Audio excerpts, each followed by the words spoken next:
మా ఆయనకే చెల్లును గాక. ఆమేన్. మహిమ కుమార్ గారు దైవ లక్షణముల స్తుతులు చదివి మనకి వినిపిస్తారు.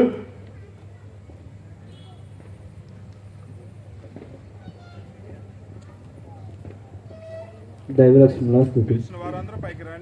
దేవుడు సర్వ స్వతంత్రుడు గనుక ఆయన ఒకరిష్టమును అనుసరింప నక్కరలేదు. ఒకరి మీద ఆనుకొని ఉండవలసిన అగత్యము లేదు. ఆయనకు పైగా ఎవరు లేరు గనుక ఆయన ఒకరికి లోబడవలసిన పని లేదు. ఆయన తన ఇష్టానుసారముగా సర్వకార్యములు చేయునప్పుడు అడ్డము అనునది ఉండదు. ఆమేన్. పరలోక పరిశుద్ధులు నిన్ను స్తుతించుచున్నారు.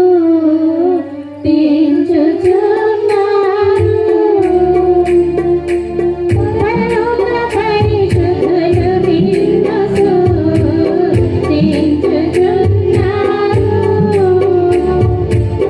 వారును మహిమతోనే స్తుతించుచున్నారు.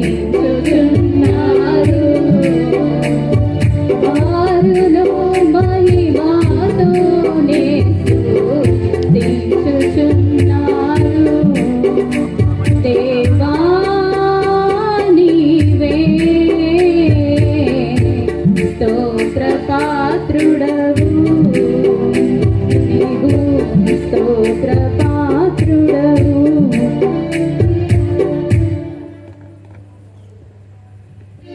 సైతాన్ ఎదిరింపుల సూత్రము ప్రారంభం చెప్పుకుందాం. నాతో ఏకీభవించండి అందరూ.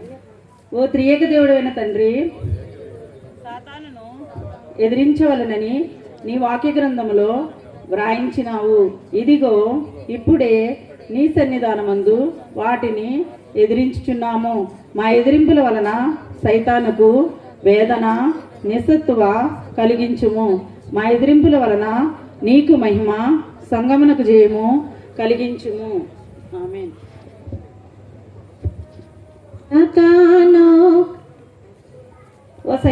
ఓ సైతానా, బంతి ఆడినప్పుడు ఒకరు కాళ్ళు కొట్టుకుని పోవునంతగా పడిపోవును.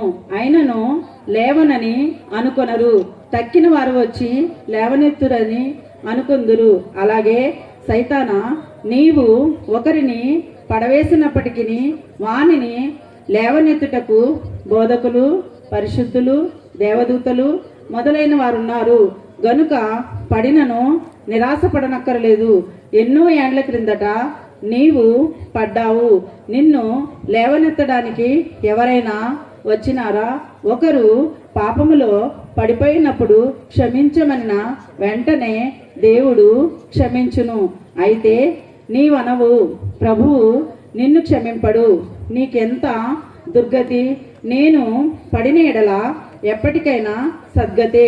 మరణ సమయమందైనను నేను లేస్తాను. ఆమేన్. క్రియలకు సర్వనాశనము, సాతాను క్రియలకు సర్వనాశనము.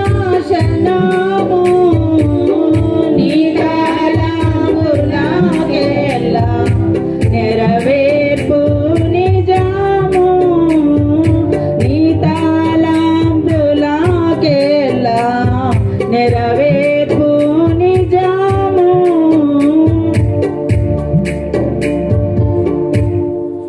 సమర్పణ ప్రార్థన స్థితులు.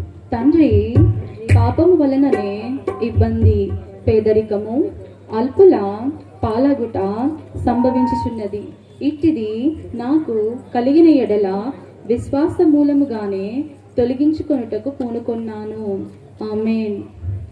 నా ఇష్టమిదిగో, ఇది నీ ఇష్టముగా చేయ. నా ఇష్టమిదిగో కలది.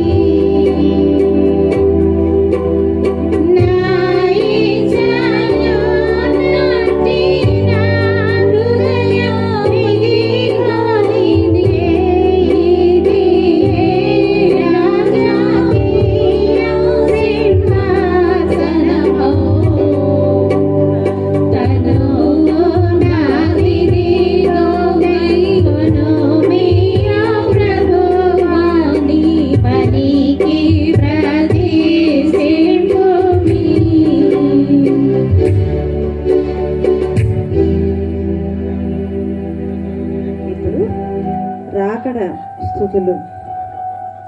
రాకడ ప్రార్థన స్థుతులు నాతో పాటుగా ఏకీభవించండి. ఎప్పుడును రక్షణను గురించి కానీ రాకడను గురించి కానీ వినని వారు ఆఖరు దినమున విని తయారు కావచ్చును. ఎలాగనగా రైలు బండికి ఆలస్యముగా బయలుదేరిన కొందరు పరిగెత్తుకొని వచ్చి రైలు కదిలే సమయంలో ఎక్కుదురు కదా. సిలువ మ్రాను మీద దొంగ ఆ క్షణంలో మారు మనసు పొందెను కదా. అట్లు నేమును రాకడలో పాల్గొను కృప దయచేతువని నమ్మి నిన్ను స్తుతించుచున్నాము. ఆమేన్. యేసుని విషయాలు ఎరుగాని మానవులు ఎతటానుండారని తెలుసునా. యేసుని విషయాలు ఎరుగాని మానవులు ఎతటానుండారని తెలుసునా. యేసులో చేరని ఎందరో యుందురు, ఇదియు కూడా మీకు తెలుసునా. ఇది ఏ ఇది ఏ నీ దుఃఖము తెలుసునా. క్రైస్తవ సంగ్రామ ఘన కార్యములు చేయు కాలము వచ్చెను తెలుసునా. క్రీస్తు ప్రభువుని ప్రియనామములంబుగా కీర్తి పొందునని తెలుసునా. కీడు రోడెత్తుము తెలుసునా.